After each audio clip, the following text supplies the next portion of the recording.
Death, The dignity, universe. respect. Do you believe that? 100% what the universe.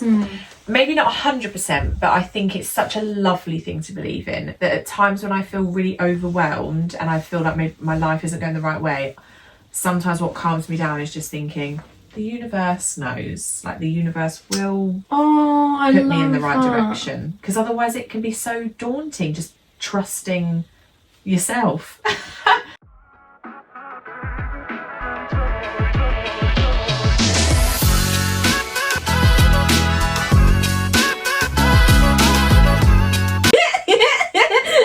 It's starting like that. This is Heidi. Hello.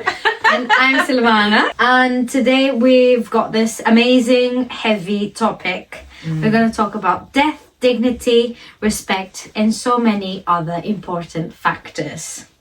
So Heidi, Hello. how old are you, Heidi?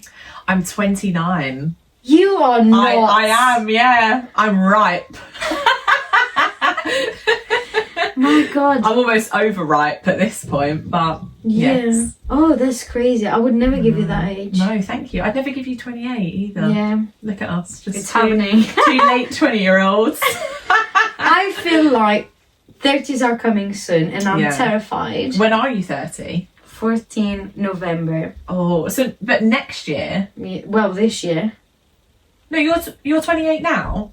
Yeah. So you're 29 in November. Oh. I'm 30 in September. You must do a big party. I'm gonna, don't worry. I should be invited. The invite will be out soon. I've actually created one, but I've just not sent it around yet. You're on my list, don't worry. Thank you. Noted. So Heidi and I, we've met in a training. We did many years ago. That was like a good couple years ago. Yeah. It's crazy. I know. And then we just bumped into each other again, didn't we? It was just a random day in the corridors. Yeah. We have had some experiences. Yes, absolutely. And I'm not sure if that would be good or bad. Good and bad. Yes, yeah. A real mix, for sure. What was your first experience? Because I feel like remembering my first experience in the hospital was the most overwhelming, because I don't think anyone can understand what happens in that place until you work there. Like, what was your first hands-on experience in the hospital? What I remember was taking vital signs. That's my first image. Yeah. But like, what about your first, like, oh my goodness situation? Oh, I can't remember. Really? That's a good sign. I've got a very bad memory. Oh, okay. It's horrible. My that would memory... be helpful in this industry, I think. Yeah. Absolutely. I don't know. I will think while you're telling me yours. Do you have an answer? I do, yeah. When I first joined the hospital, I was in a lovely ward initially, and I thought, this is lovely. Like, I could really get on with this. It was like 13-year-olds to 21-year-olds, so I felt like I could really care for them, like in a way that was not patronising, because I was a bit younger then as well. But then I remember being transferred somewhere, and I'd obviously been having this lovely time for a couple of weeks in my lovely ward where like not much personal hygiene happened, like personal care. I didn't have to do any of that in my initial ward. Wasn't really familiar with how in depth the personal care would be either, from being in corporate for so long. So I remember going into this other ward and buddying up with this lovely girl, incredible. She'll probably be qualified now, and she will be, and probably is, an incredible nurse. And we had to go and help a little tiny old woman. She had a bit of delirium, a term that I didn't know at that stage. So like, we had to clean her up for her best interest, but she was refusing the care. So we were literally having to like roll her, and she's like fighting, and it was just the most awful moment of my life that I left for like 3 months. I thought, I can't do this. Really? Yeah, literally like that. I was like, not happening. No. Yeah. But once you've seen it, you just build up a numbness to it, don't you? I think I had to obviously do my 4 weeks notice, so I saw way more in that 4 weeks again, like people dying and like people dead in their bed, and like everyone just going about it like it's normal. So then by the time I left, I thought, actually I've probably built up the resilience to it now, but initially, isn't it like what you see? Yeah, I'm very grateful I've never experienced a bad thing. Oh really? Okay. I've never ever worked. Well, obviously you find some suspicious behaviors, but From staff or patients? from staff staff, and patients, really, yeah. But I'm not focusing much on patients in the sense of how behavior wise, because I think they are allowed. I excuse Of them. course, yeah. But staff is rationally supposedly to be well. So I'm expecting their best behavior. I've never seen such tragic. Really? Yeah. And I think as well, when you're a healthcare assistant, you are so reliant on the people above you doing their job so well, because they are essentially the ones that would have to step in if anything went bad. And guide you. Yeah. There's your hero, like that's someone you absolutely. seek advice and So I would say the first ward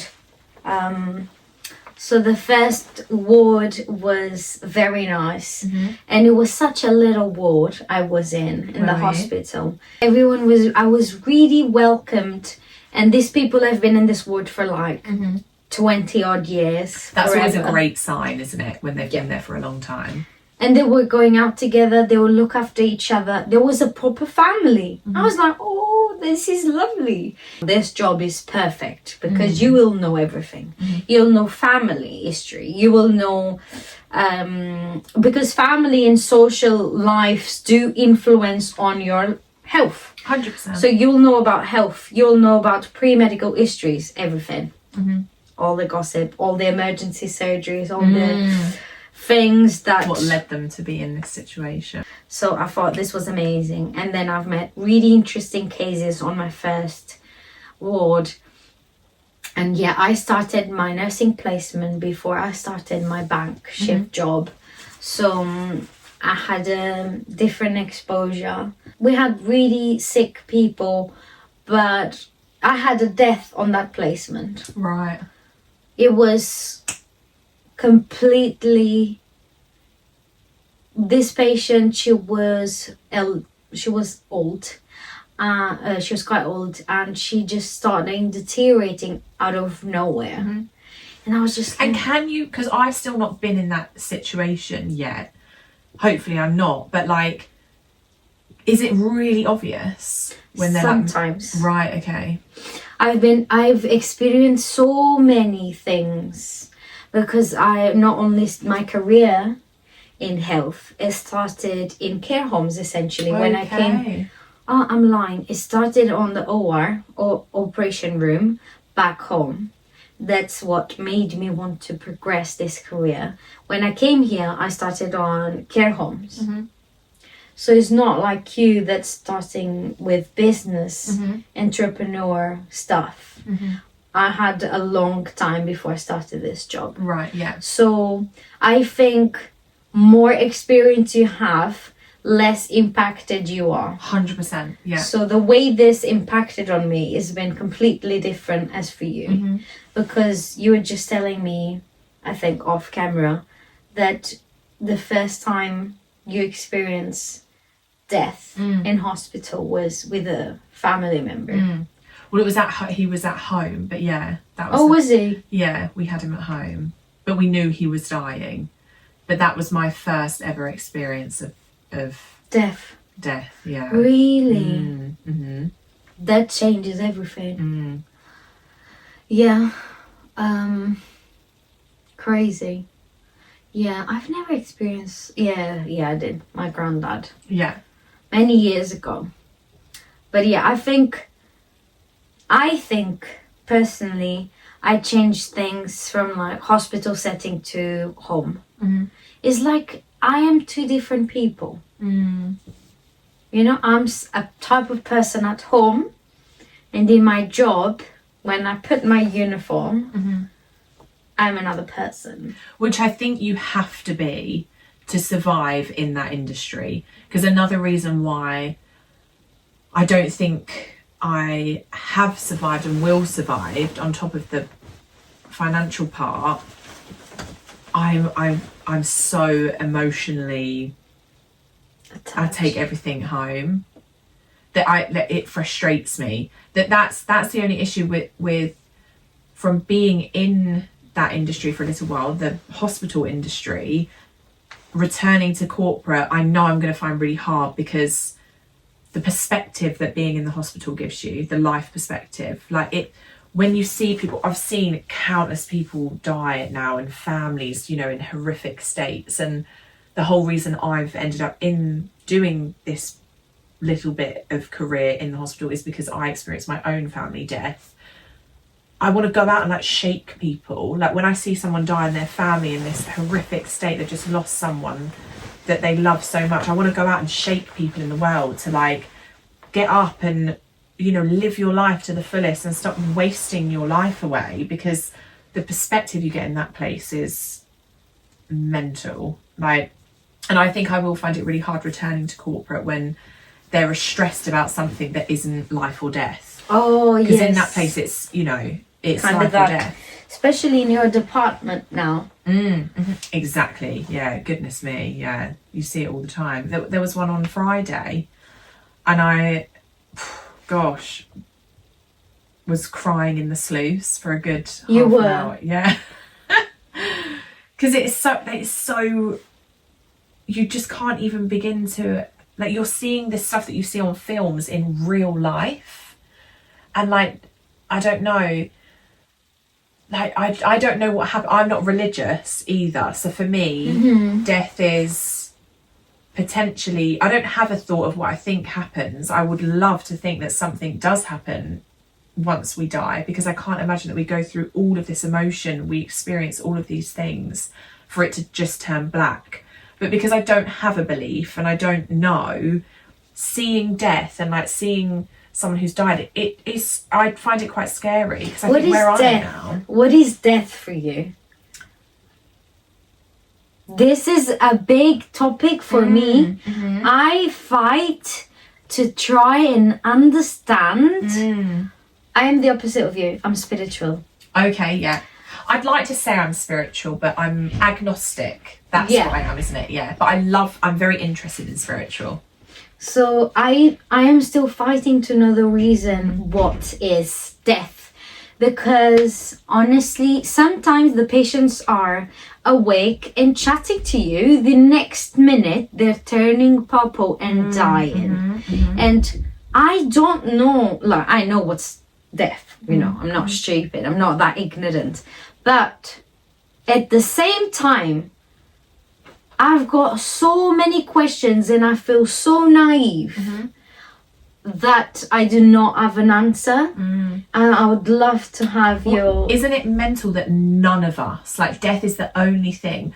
Okay, I know that there are religious groups who have a feeling they know what happens, but categorically, I hope I don't offend anyone through saying this, but I feel like categorically none of us know. Like, it's not categorically, it's scientifically. Yeah. Isn't it? Yeah, it's science, it's proofs of like we can materialize this. Study is proof that this and this. But I know as well against the scientific, some people religious, like science is not the answer for them. But we've not been able to, as far as I know, actually talk to anyone who has explained to us exactly what death is. I know that there's... Do you know what I find baffling is how when you speak to people who were near death and they have that thing where their heart did stop beating or something, and a lot of them do mention that they did see a light. That's kind of as far as what I've heard. Like, this whole light thing. But until, you know... And I think as well, actually, one of the things that used to... that helped me heal from my granddad dying or something that used to calm me down when I would get a bit overwhelmed by the thought of it. I used to think, well, that was his time to go. Like if he stayed longer, he was... I believe with all my body, all my energy, that is how it's meant to happen. Do you think, but what about young people? I know my half brother has died in a car accident. Right. He was 21 and this was just a bit after we started our training. But I believed, I'm going to say something, this is very, questionable, everything we're saying, because everyone has got so many opinions. But this is what I believe. I believed he was such a good man. He was a lovely, lovely person. Is gonna be memorized like that, and it's scary to talk about this out loud. I think it was meant to be, because this is what I believe. He's accomplished what he was meant to show us all. Yeah, I've said this before. I believe it was not. He was listening to really nice music, watching the sunset, and the sunset kind of like blinded him. Right. And I was just like, okay. He was not doing drugs, and it was just very, very sad, obviously. But I like to give him that peace. And that's the thing, I think, with death, however we explain how it makes everyone should have their own thoughts and feelings on what it means to them and what helps them get by, because it is, I think we want to believe in things that are nice to believe, of course, and we don't want to think forever that they died and it wasn't supposed to happen. Like, of course, there'll never be because a lot of people that I do know that have died, even like friends, parents, the loveliest people I've ever met in my entire life. I don't know personally anyone who has died that was thought badly of. Like, they were all, these people who were so fondly... Yeah, but I mean, I don't feel like I know anyone who's passed directly who was a shit person. But you would never say that, because you would like to keep the best memory. True, yeah. Because some people, they're rubbish because they can't deal with their problems. But once they're healed, this is what I believe. Once they're healed, they can go. And what do you think about this whole assisted suicide? What's your views? So the other day, I can show here, I saw a manifestation just next to the big park. It was saying, "Say no to assisted death." Really? Goodness. And I was just thinking, you clearly do not work in the hospital. Because this is another subject for another day, another episode. But I'm just going to leave it up there. What about organ donation? Yeah. That is... I don't know if people know how it works, but that's kind of assisted death, giving people strong opioids. It ends their lives. It makes their body give up because it's given in really high doses. I'm not a professional on this topic, but this happens. For me, that should be, but it isn't considered assisted death.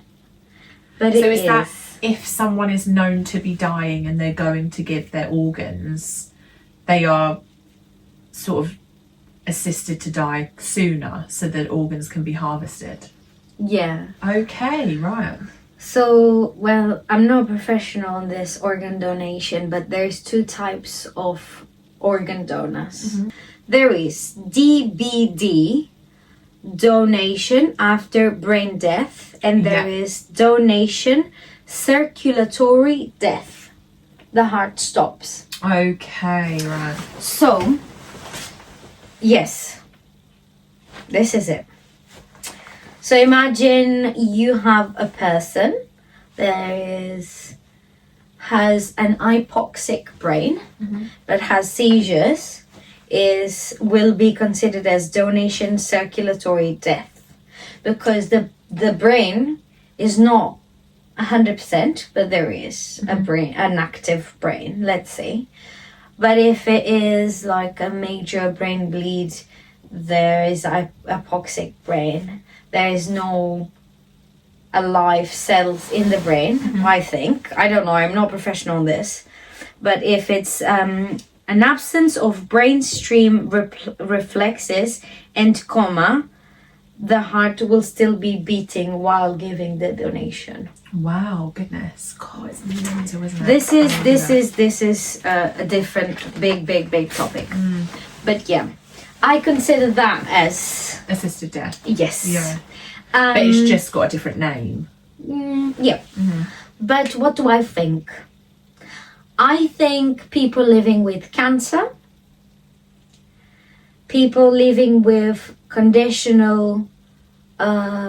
chronic diseases that leads them to unimaginable pain. Oh, yeah. If their wishes is that, I believe it should be. Yeah. I believe it shouldn't be something that you wake up, you make your mind is happening. I believe it should be something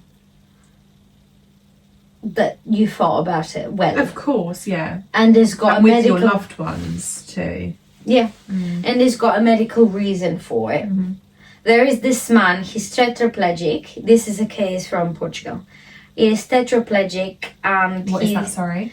I don't know how if you say it like that. So basically I've heard of something plegic. It sounds similar to... So he can't move. Right. Paraplegic, he can't move well, in Portuguese, I don't know how to say this in English. Right. So from the spine pelvic below, it's para, and from the neck down is tetraplegic. Okay. So, is that no movement as well? No movement. Okay, right. So, is he corpus mentum? I don't know what that means.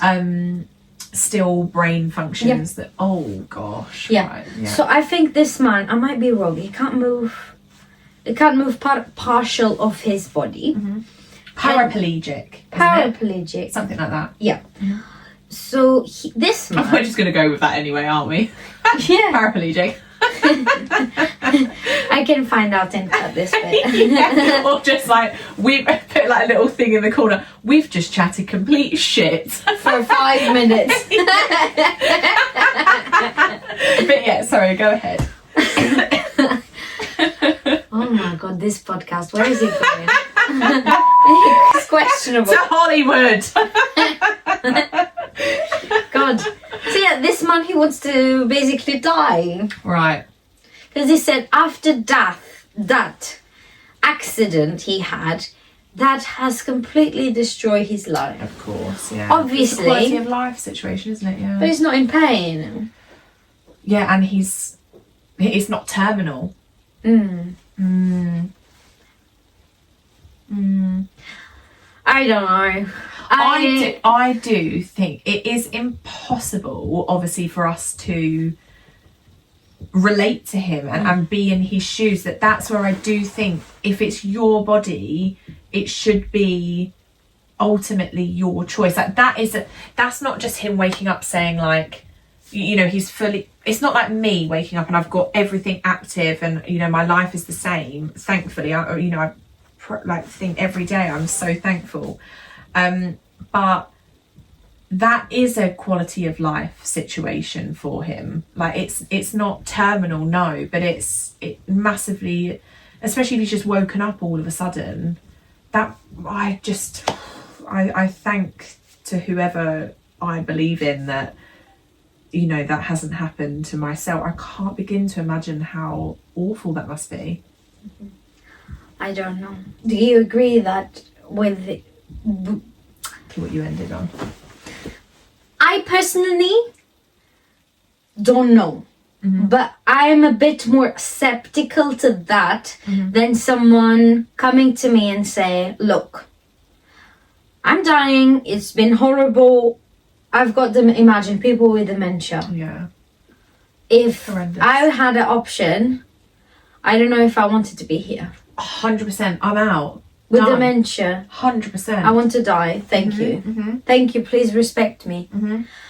But yeah, with this type of thing, he's tetraplegic. But nowadays, well, paraplegic, whatever, can't move. I don't know. What is your thoughts?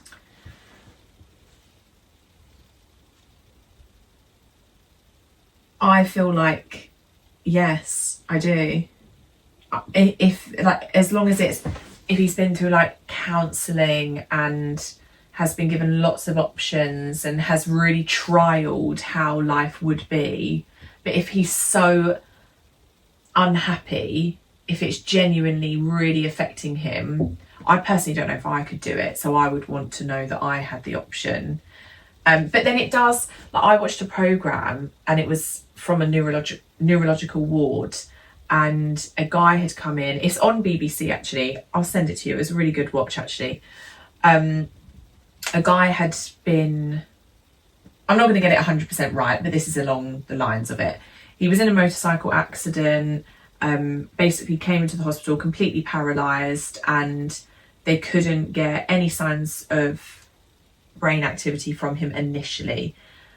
He was, his parents said to the doctors and the consultants, like, we know he wouldn't want to be here. We have had conversations like this before, and he has told us that he would just want to have the plugs turned off. That's like the saying, isn't it? Or something, like everything's switched off. But then they had to basically go through loads of processes because he was still awake and his body was keeping itself alive. He wasn't on like a ventilator or anything like that. So his body was doing everything else. Everything else was completely fine, and he could open his eyes. Each week they would do this long list of questions with him, and they would say to him, look left if it's a yes, look right if it's a no.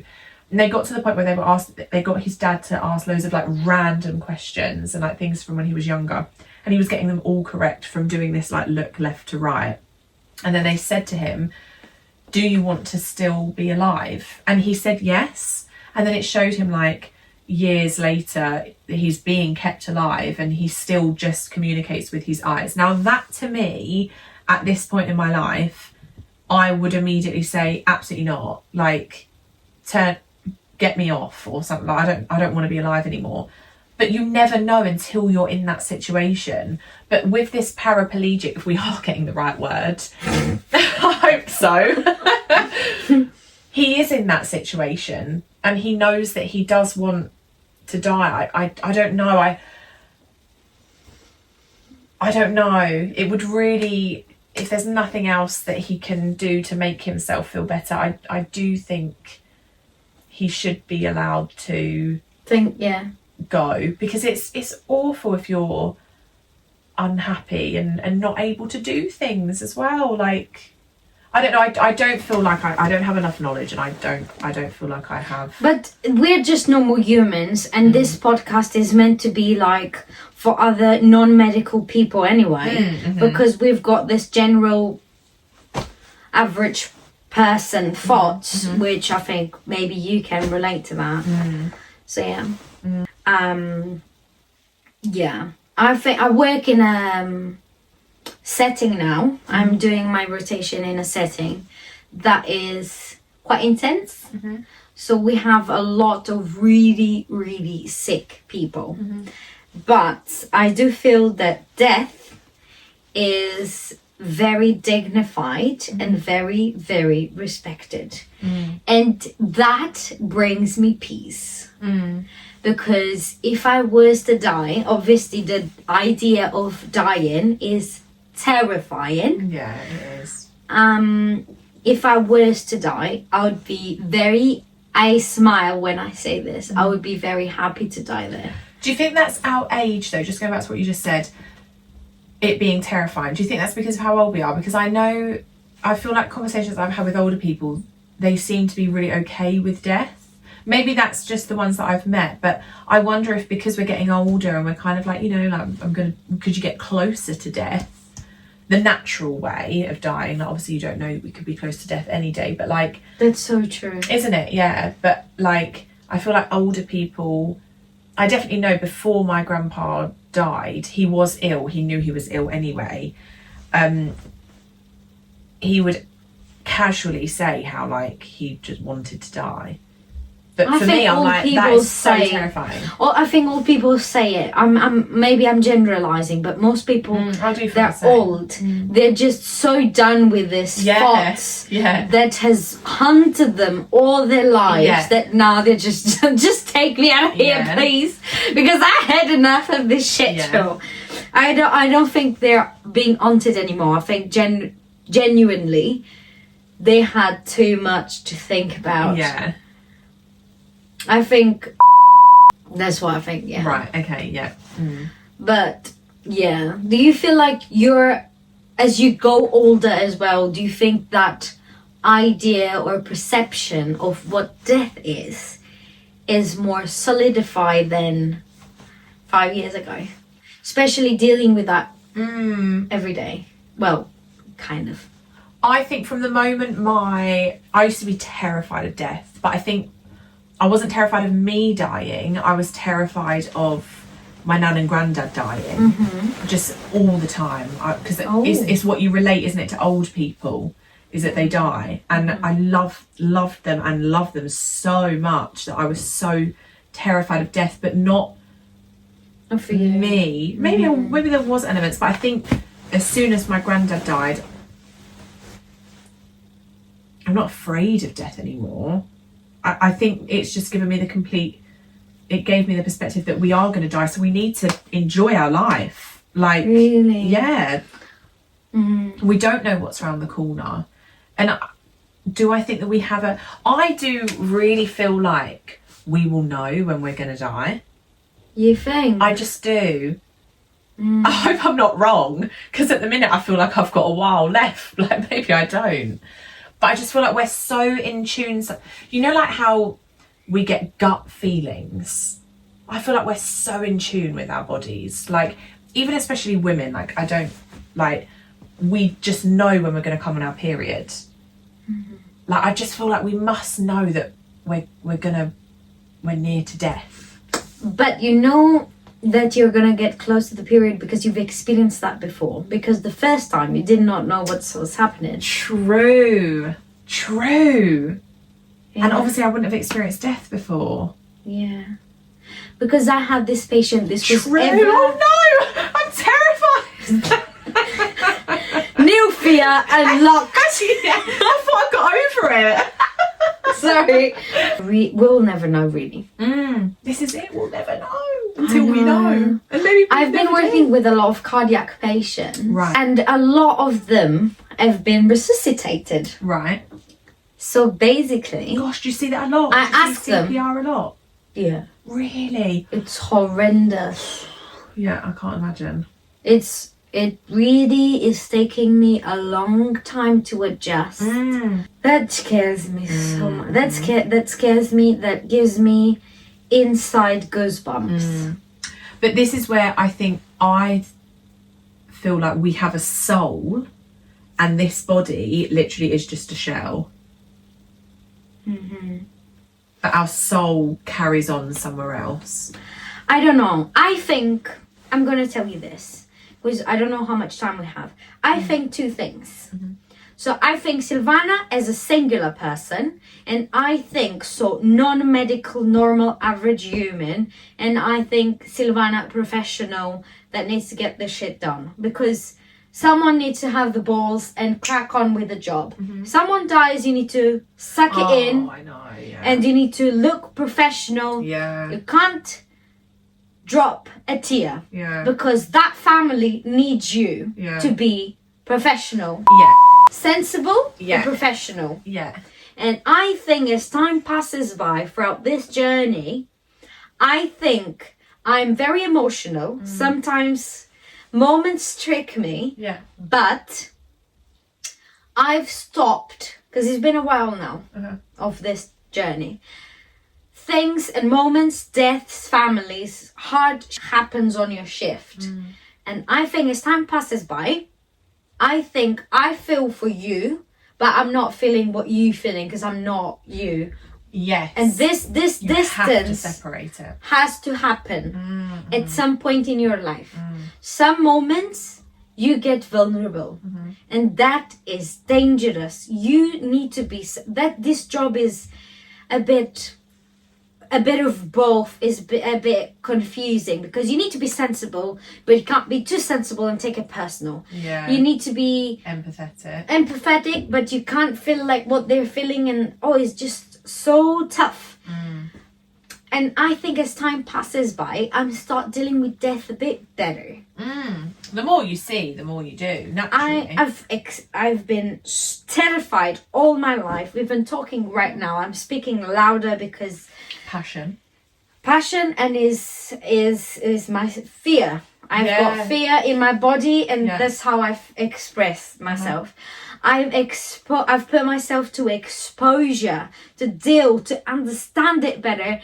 I've wrote so many pages. Is it fear or phobia? What is fear? What is phobia? And at some point in my life, I thought death was my phobia. I was terrified I could faint. Honestly.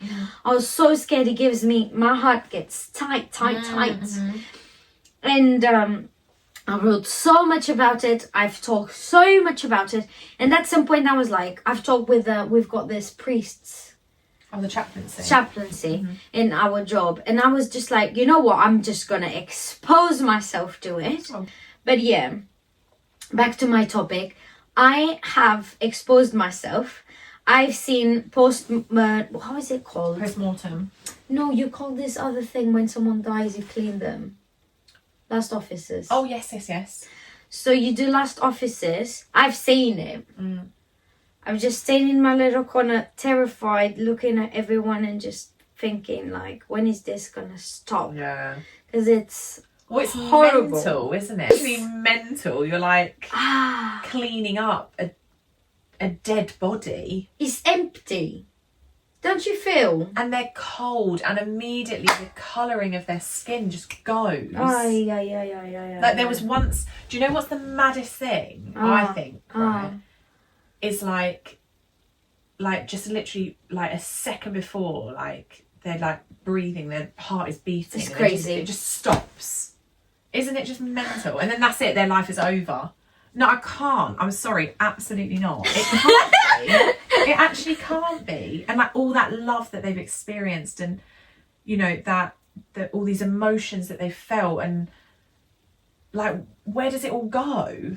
You know what's crazy to me is saying like today is the 28th of April, minute this. 5 years ago. And you're like, fuck. It was on this day. Time passes, and you're like, oh my goodness, I know. I've said it out loud. This is finished. You'll never have that time back. I know. And we all dwell on such silly things, don't we? And then you just are laying on a table. Like one, I think the first female I saw who had died, she was like a much older woman. I've seen once actually. Yeah. One. Most of the weird reason, I don't know, that it'd all been men. And then I think like my fifth like dead body that I saw, it was a woman, and we're literally like, it's just the maddest things. Like you're rolling her, like putting her in a body bag, and like I know, honestly. And you still talk to them, like, because you still, I think the way that I've seen other nurses deal with it is they'll still talk. You know, we still do the same things that we do when you're rolling a patient that is alive. We're like, we're just going to roll you now. We're just going to do this. And like you're probably even more gentle because you know, like they're so delicate. Like, but we came out of the room and I said to the woman, I was like, the nurse that I was working with, I said, do you know what is so sad? And this is obviously just because I'm a woman, so I feel like I can relate more like it's another woman. I said, I don't know this woman obviously, but no doubt, like the majority of women, she had a time in her life when she hated her body and she was upset with something, and you know, upset with the way that she looks, and one day you just end up in a body bag. Fucking I know. It's fucking mental. I know, it's so mental. And then you've got to just crack on with your day. You've got to like I crack on. can't. I can't. Do you not? No. No, I hide myself.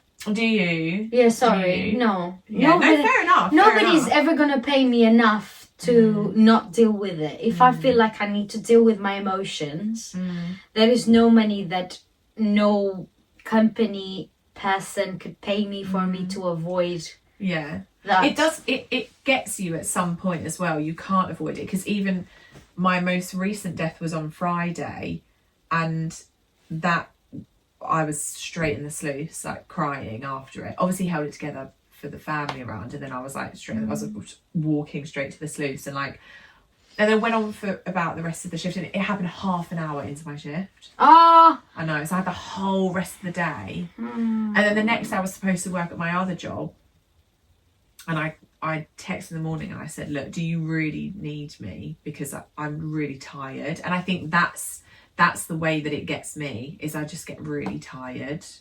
Like, because emotionally, like, it's a tough one, isn't it, when it's not your family member, but because you've experienced a death yourself, you do know what they're feeling. Like, it's not directly sad to you, but I don't know about you, but it reminds me of how I felt when my family member died, and that, oh God, it is just the worst feeling, and you're watching this family go through it, and you've just got to crack on and make your £12.31 an hour.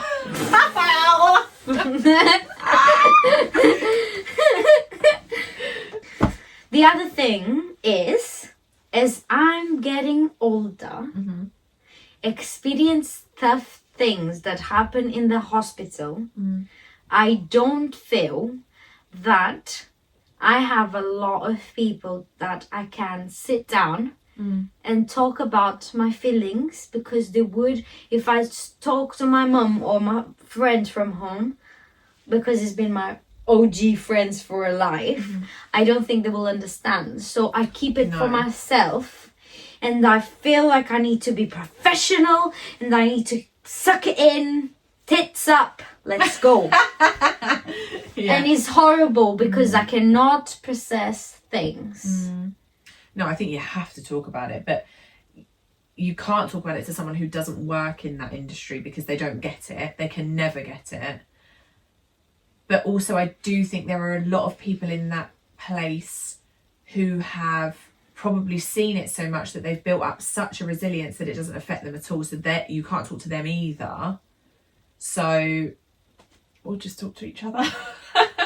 Because I do feel like I've had some lovely nurses who have obviously realised that I'm feeling a bit sensitive, and they'll talk me through it. But then there are other ones who it's just another day to them.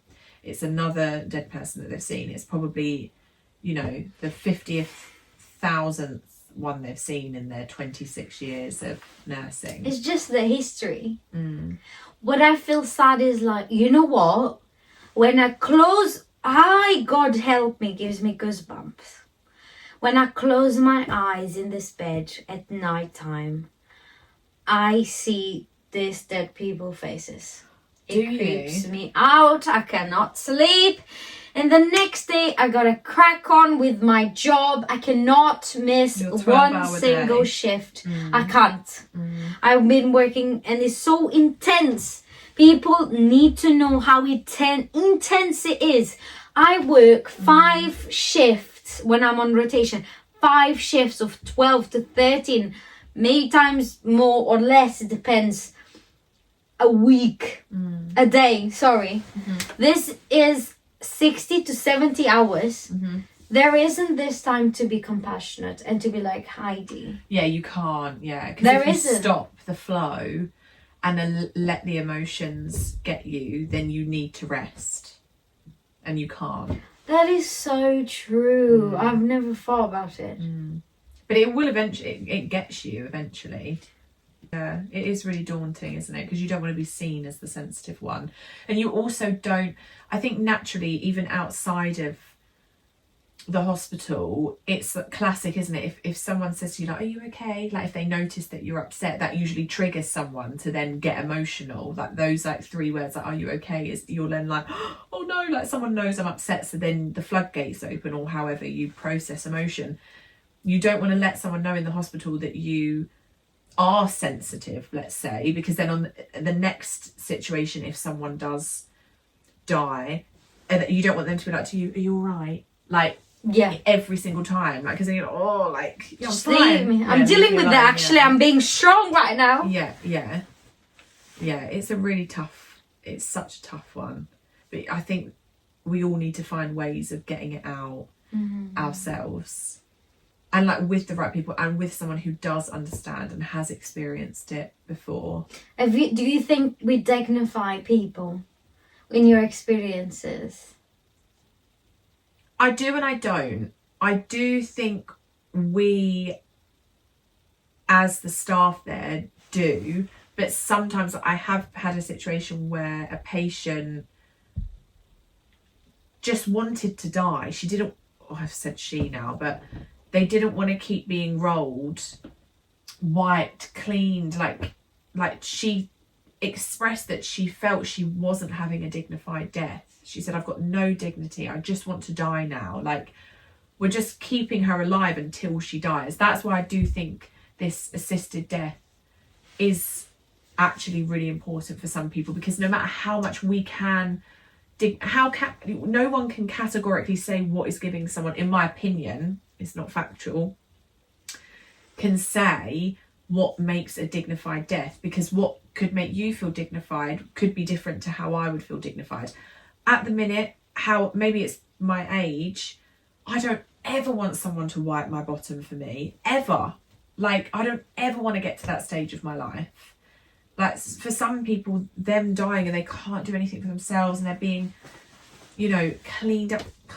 No. I could clean you up. I could clean you up. Okay, no well, problem. I'll call you up when the time comes. No problem. Sylvana only. I'm professional. But like, I just, it's giving someone as dignified as it can be, but that still could take away their dignity. Do you know what I mean? There are some people in that place, not the ones that are dying. There are some people in that place though that they're happy to roll onto their side and for you to clean them up. They don't care. They literally are like happy for you to do that. And there are others who are literally, they will put themselves on a bedpan and like awkwardly clean themselves because they so don't want to be seen in that way. So their dignity is completely different. Do you know what I mean? So I don't know. I think we do the best of our ability, but I don't think that everyone has a dignified death. That was a very good answer. Thank you so much. I really like that answer. Thank you. Yeah, because it's subjected to each individual. 100%. Yeah, 100%. But I do think all the times we respect. Yeah, we give them massively. time. Some people, it depends who's organized. Well, sometimes if it's a cardiac arrest, we have someone that is kind of leader we need to have one. And if we have one, it's kind of like, okay, a minute of silence, rest in peace. And we all do whatever prayers, thoughts, whatever each of us feels. Yeah, I've noticed that as well. Not every death is just like, oh, another one's died. It is like a significant thing. Like, because obviously the consultant or the doctor has to come and identify them as dead, don't they? And I've seen a doctor, lovely doctor. She's really lovely. She's very, she does her job very well. She's very to the point. But I've seen her deal with a few deaths now, and she always is like, oh, rest in peace. Like, she doesn't rush that situation. Like, it's very respectful, and also I think the respect is massively given to the family as well, like not just the person who has died. Like, they are so supportive of the family, so supportive. Like, they give them so much time. They're calling up counsellors and everything to come in and see them, like the bereavement team, like everyone is in there, the chaplaincy are coming in. Death it's not just like, oh, someone else has died. It is like a whole thing, isn't it, in there? And I think while the doctors are doing the final checks to verify in fact that's happened, I think I think that's a moment they are back to be classified as an individual with a story as a singular human being.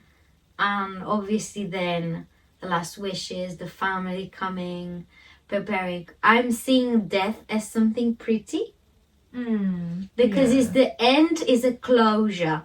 So I've seen a newborn baby, like a baby getting, so I've seen both ends. Oh, yeah. And I just think everything in life should be a ceremony. 100%. Because, and this death shouldn't be seen as like daunting and crazy and scary. It should be seen, all right. And you have to have, I feel, everyone should have the best thoughts in the majority of the time. Sometimes it's difficult. Yeah, depending on age, I think, as well, massively. Like, I think, personally, I can celebrate their life if they've had, like, a really long one. Like, if they get over a certain age, they've had their children, they've had grandchildren, you think, wow, they've had a really lovely, enjoyable life. Children death I still don't understand and can't ever, like, I don't know. Oh, but then going back to how you said, actually, which I think is a really lovely thing, and I've done before, I've said the whole thing of like they were too good for this world. Like they were so lovely, so pure. They came and they gave, like that. Do you remember that Azalea, the baby? She was a baby. She must have died a few years ago now. That was during COVID, I'm pretty sure. She was this tiny baby. What were her parents' names? Safia and her dad. They set up a big charity, basically like in her name, and I think they called her the Lion.